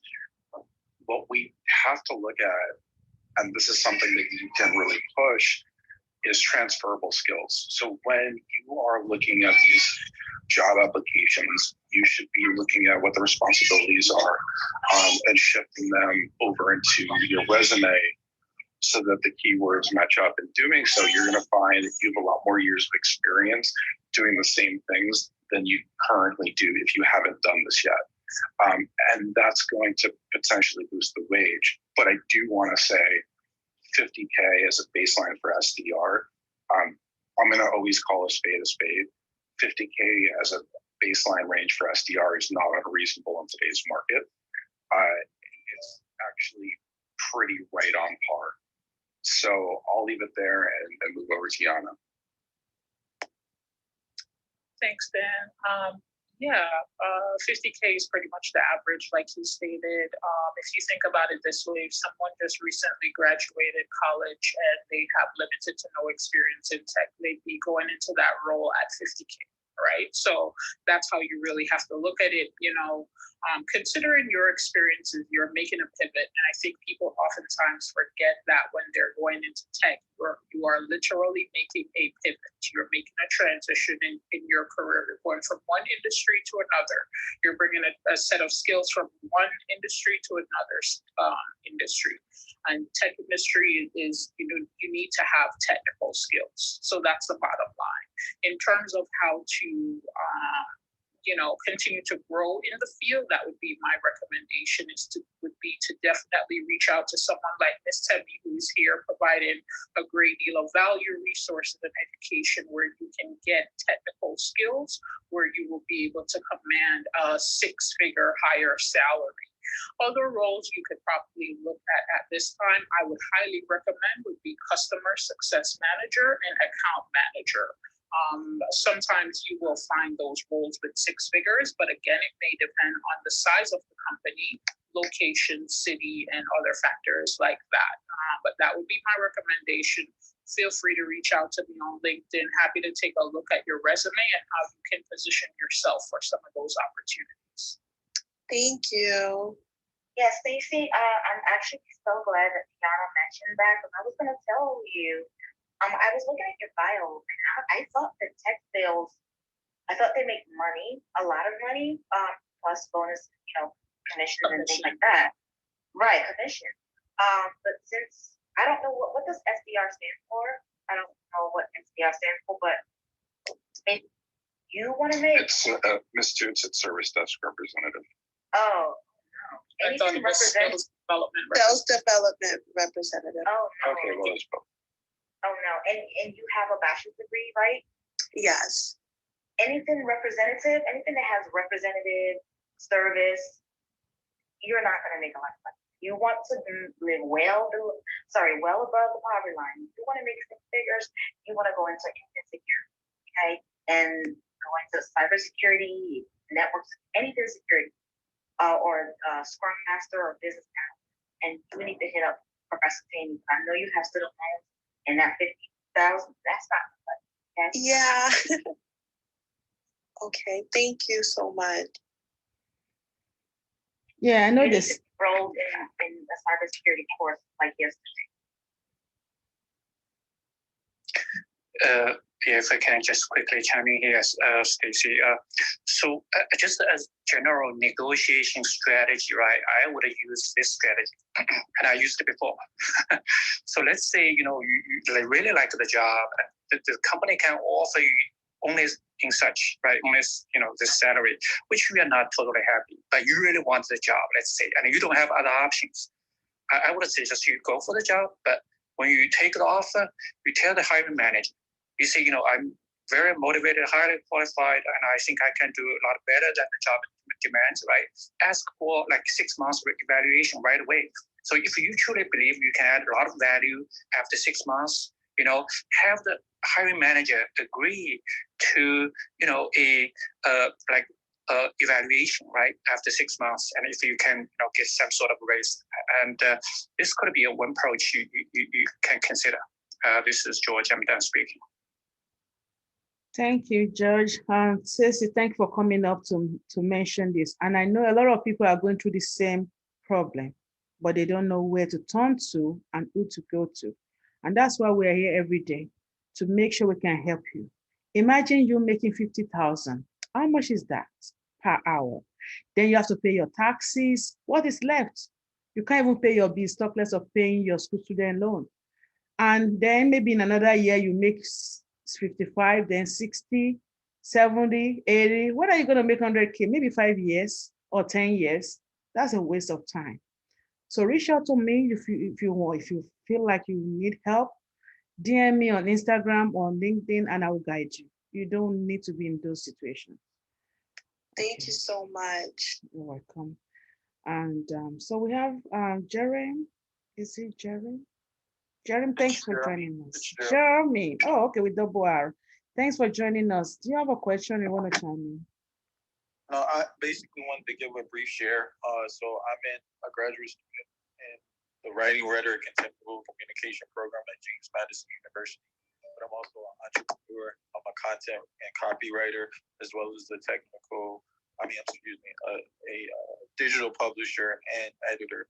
And so when I listen to the conversation, I think about how copywriting is transformed into technical documents, or even transformed into preliminary documents to be able to bridge communication. And so I do believe that when I'm actually consulting with clients or prospects that need to be able to get across their message and articulate the vision or mission of their business and brand, I do see how technology has enabled me to automate my systems. And I've read through a few of you all's bios on the stage, and I see you all are diverse in AI, or diverse in LinkedIn writing, or diverse in the space of being able to automate your systems. And so I wanted to share my experience on how I've been able to automate my words and cultivate spaces here on Clubhouse. So now, just being an active listener in this room, I hear a lot of different experiences, and I definitely thank you all for being able to share your experiences. And I can feel free, I can contribute at any time or any point or place. But thank you for the conversation. This is Jeremy, and I am complete. Thank you, Jeremy. Wow, that's really quick. Looking at copyright and all of that. Thank you for what you do. I actually looked at your bio and I saw all those marketing for dummies and all of that. Thank you so much for, supporting the tech ecosystem. Dan, you want to say something? Jeremy is a remarkable human being and one of the smartest people you can have in this room. If it was up to me, and I know it's not my room, I'd moderate him. He's just absolutely tremendous and a true leader in the field. Okay, we give you the flower. Make sure you follow me. I'm gonna follow you. It's just kind of difficult to moderate people that you don't know, because it can end in put the room on ablaze. So that's why. Yeah, I just saw a room that had like 30 moderators. Oh my Lord. Say thank you, Jeremy. I just moderated you. Thank you for sharing and feel free to come in here and to share your ideas. Christopher, you have anything to say? Yeah, definitely. So I won't even go through my usual banter. Usually Dan and I would do a little back and forth, but just want to give him his flowers. He did a great room again, 4-hour room on DNI. So, yes. Great. And tonight I'm going to do a room. We're not specifically going to talk about DNI, but we're going to talk about diversity in IT. So I'm sure the topic may come up, and the weekend I spend a lot of time on rooms here. Winnie does a great room. So I think I just heard a lot of important things that we need to continue to hold space for, to make sure that women and women of color have the support they need, as they're looking for roles and as they're trying to get equity within the workplace. But I think in general, there's still a huge gap between the opportunities that we're seeing in the market and the equity that gets translated to, the candidates, particularly the candidates of color that are looking for those roles across the board. So we'll see where tonight's conversation goes. But, I'm just encouraged that we continue to hold these spaces, and just while the conversations aren't really comfortable, and they shouldn't be, because a lot of things just that are happening just aren't up the board. I think until we can get more comfortable with the uncomfortable conversation, we'll just be further and further away from change. But at the end of the day, I think there's just a lot of exhaustion. We need to start getting to solutions, and folks that are actually in power need to realize that as they plan for succession, that succession needs to be more diverse. And, it needs to happen sooner rather than later if they don't want to lose their competitive edge. So curious to see where the conversation goes, but thanks for holding this space. I know we did have a candidate that had mentioned something about, she was making a pivot as an SDR, and I was in and out of that conversation, but if she's still in the room, my initial thought was I wasn't sure why she was making the pivot. And I would say her current employer might be very interested in retaining her, or maybe not if she's making the pivot. But I think a lot of times, if you're looking at the market and there's definitely challenges with that pivot, you got to look at your current employer and really make sure they realize the cost of replacing you. And a lot of times that's a better way to get a little closer to that pay equity. So I'll leave my share there for now. I'm Chris from Boston, I'm done speaking. Wow, Chris, thank you so much. So much. Always here to support us. Even when it's busy, it will be here. Even if he can't talk, it will be here. I really appreciate you. Thank you so much, Christopher. I just want to give a shout out to all my students here. Ginekashi, Lovey, Leonard, Carlton, Teresa, Abby, Crown, Chinoye, Tosin. These are all my mentees, my students. Thank you so much. Tammy, Yeah. since you have this many students in here and I'm a recruiter, let me just say, any of Tammy's students, please feel free to connect with me. I mentioned before I deal with senior to exec level with Zuna, but I'm also one of the most well-connected recruiters that you're going to find. And if you mention Tammy's name, you have my immediate attention and help in any capacity that I can. Yes, please make sure you follow Dan. Make sure you follow Dan, please. Some of them are into cybersecurity. Some of them are into Scrum. Some of them are mentoring into data analysis, cloud, and all of that. So please follow Dan, and we can go from there. Just mention Timmy, and the rest is history. Thank you all so much for joining us. And everybody, make sure that you follow our Telegram. We have a Telegram group. So look under my bio for that, and that helps us to communicate even when we're not here. And I always let everybody know when we are having the meeting here, because we meet every single day here. Even on Saturday, I'm in class, I'm also here. While in class, I'm kind of trying to make sure all my folks are well represented on the clubhouse. So thank you all for everything that you do. We're gonna round up. We tend to keep this room for 2 hours on weekends, but on weekdays, it's always 1 hour lecture. So feel free to come in over the week and follow us. Tomorrow, we're discussing introduction to cybersecurity, the basic things that you need to know, and what cybersecurity is, and how to get into it, and all of that. It's gonna be fun at 5 p.m. tomorrow. And there's also gonna be a discussion about interviewing to the FANG company like Amazon, Facebook, all those FANG companies, right? And Netflix and so on and so forth, Google. So make sure you follow the room. And we're still gonna discuss about benefits and so many other things coming up next week. Make sure you follow us, the room and all the moderators. And over on this weekend, I'm starting a new class, cybersecurity classes, Scrum Master, and some other things. Look under my bio if you're interested, you can let me know.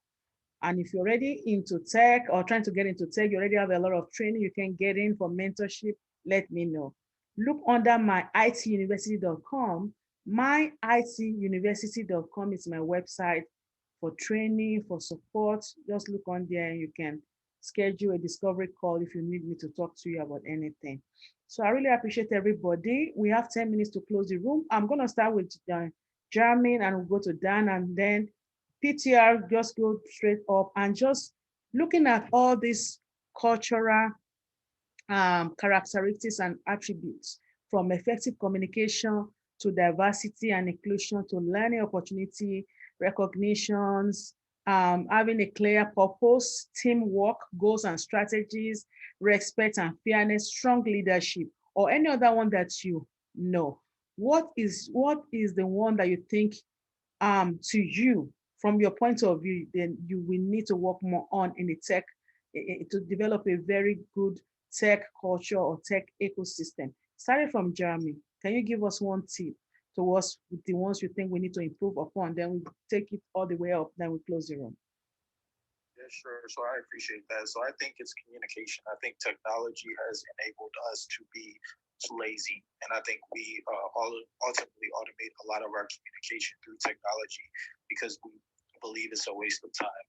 When that true essence of it is that a lot of us aren't articulating our message, we are communicating it, meaning that we're distributing information without the acknowledgement that our ideal client, consumer, or audience understands that message. So we need to get back to the core of communicating our message before we then distribute it and articulate it across multiple forms of technology. So I do believe in technology and the way that it will allow us to automate our system. But first, we need to understand what we're saying, why we're saying it, and how we're saying it, so that our audience can understand it as we become more tech savvy. And so I definitely want to be able to contribute with other people. And this is the last thing that I'll say.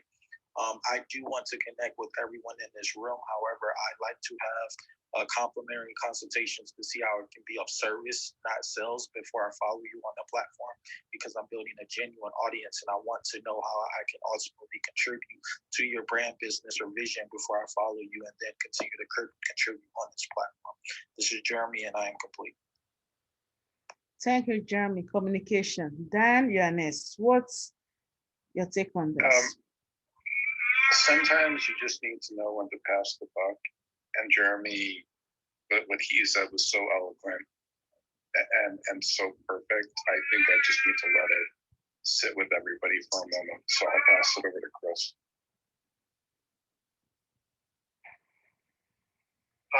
So hey everyone, Chris Boston.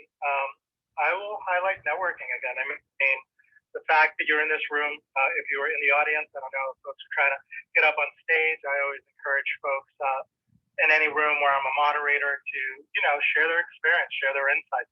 But, there's just as much value being in the audience. So network with folks by reaching out, but read bios, connect with folks, and your bio is a living document. So if you're in a room, if you have a question, I try, if I'm not multitasking, I can do it about 40% of the time to read bios.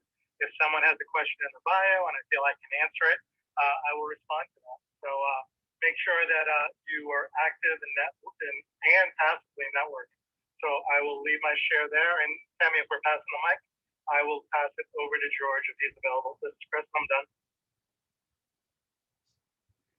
Okay, thank you so much, George. Take it away.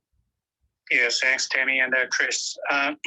Yeah, just build on top of what Chris just said. I mean, I think from the candidate perspective, right, be proactive, right?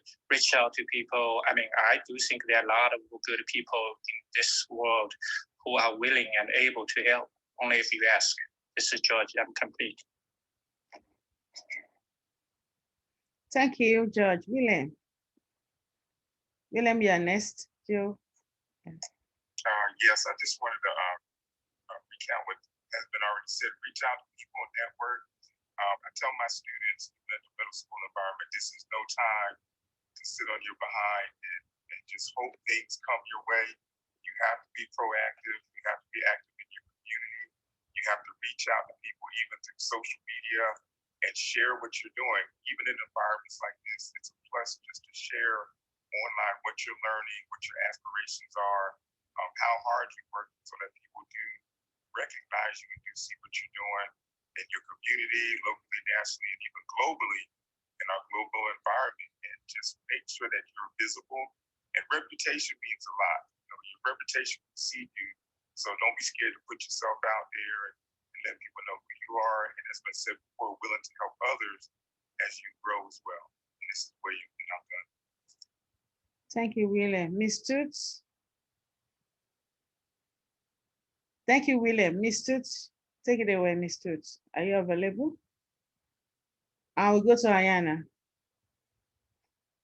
Thanks, Tammy. What a stimulating conversation. 2 days in a row.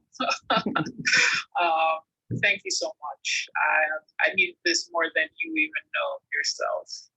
But in order to, shift and change culture, you definitely have to be in it, right? So you have to be a part of it. Tech culture, we need more of us in it. So I'll leave it at that. I love to see more of these conversations. Love to see more women in leadership, talking, collaborating, having solutions-driven and oriented conversations about macro level changes that are impacting all of our lives. So I'm very grateful for you, Ms. Temi, and this room, and everyone here. Looking forward to connecting with everyone that's here today. Thank you. Thank you so much. Ms. Toots, are you here? Okay, I'll take it away now. I'll try to close down the room. So I thank you everyone for joining us. Today we have discussed tech culture and we all share our experiences. For many of us, we have not experienced the tech culture because we can't even get in yet. You need to get in before you can experience it. It's fun, it's wonderful. You need to experience it. So what do? You start from here. You are here to network and to connect with people. Look under your bio. Some of you have empty bio. There's nothing on there. You can't do that. Create a strong bio. If you don't know how to do it, it doesn't have to be so long. Short ones. I mean, especially what you're looking for. Put it there. Let people know what you're looking for.